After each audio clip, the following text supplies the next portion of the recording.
I started training at Easton when I was 15 years old. I actually wasn't really allowed to train jiu-jitsu. I grew up in a really traditional household where the idea of men and women wrestling together was kind of frowned upon. So I had to do it a little bit in secret, and because I didn't really have the financial ability to pay for it, when I started when I was 15, I asked if I could clean the mats after school to pay for my membership. So every day after school, my friends would drop me off because I didn't have a car at the time. And from 3 to 3:45, I was wiping and dusting and mopping and doing everything that the academy needed for when it opened at 4. From there, I'm currently the Academy Operations Director for the affiliate school in Castle Rock, and I'm also the Director of Social Media for Easton Training Center.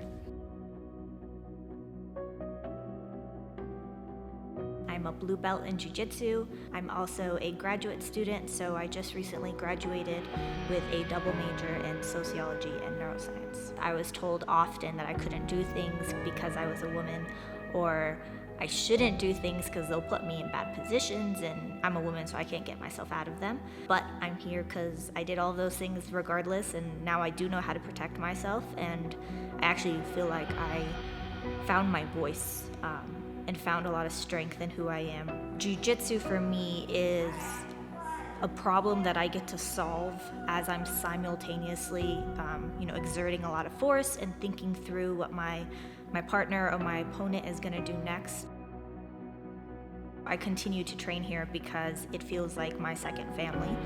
Every time I'm in here, I feel happy, I feel grounded, I have a lot of friendships here, and it just feels like the place I want to be when I'm having a rough day, or the place I look forward to being at the end of my day.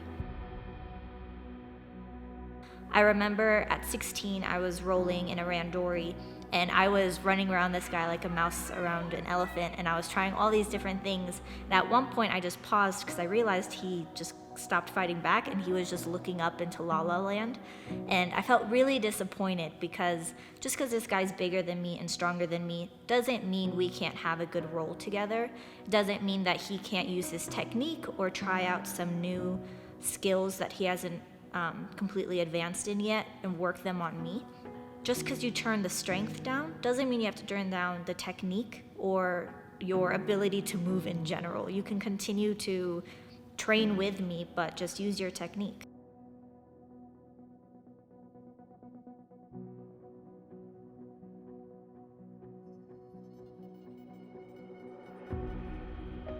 The advice I'd give any woman that wants to train jiu-jitsu or martial arts and hasn't yet is don't tell yourself that you're too small or it's not your kind of sport or that you're not strong enough, because martial arts is a sport for everyone, every age, every skill level. I would tell them to find an academy with a culture that they love in a place that they feel safe, because it can really be more than just a place that you get to train. It can be your friendships. Look at who's working there and who's training there. If you see male coaches, male professors, male front desk, and it's all males on the mats, it's probably not the best place for a female to be, because they have created an environment that's unwelcoming to female students. What are the female students like there, if there are any, and what positions do they hold? Are they happy? Are they kind as well? And just really looking for a good environment with good people.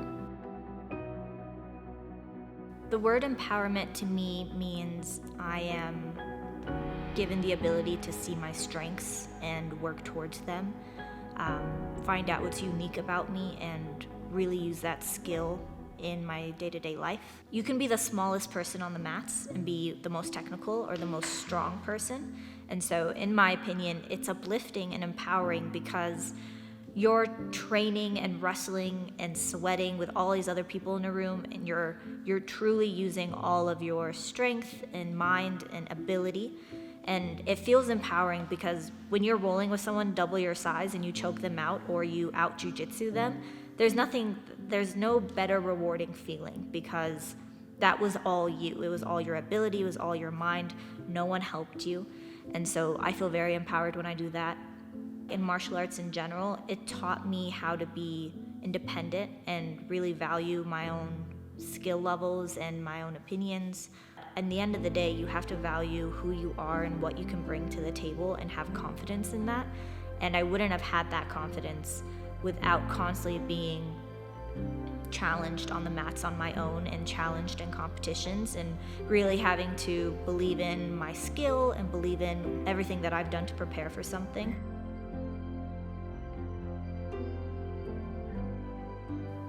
I think for martial arts to be more welcoming to women, we need to completely eradicate any kind of culture that is leaving women outside or on the door.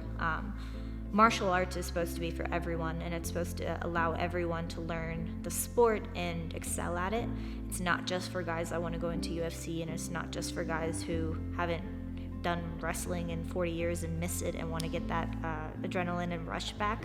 So really making sure that schools around the world and schools in the nation are understanding that it's a culture that's supposed to be for everyone, for all skill levels, all ages, and all genders. Without everyone being on the mats and uplifting one another, you're never going to grow. You're never going to truly take everything that martial arts has to offer and experience it as a whole.